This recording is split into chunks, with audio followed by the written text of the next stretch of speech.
खाली बा ठंडो लगता।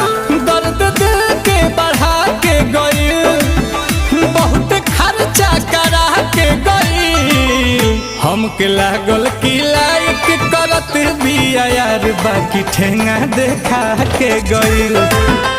हमके लागल की लाइक करत बिया यार, बाकी ठेंगा देखा के गई।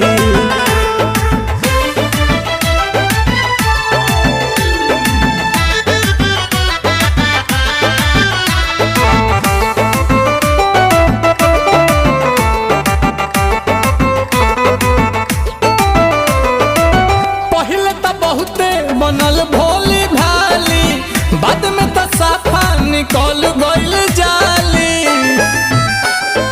जेब भइल खाली, पहले तो बहुते बनल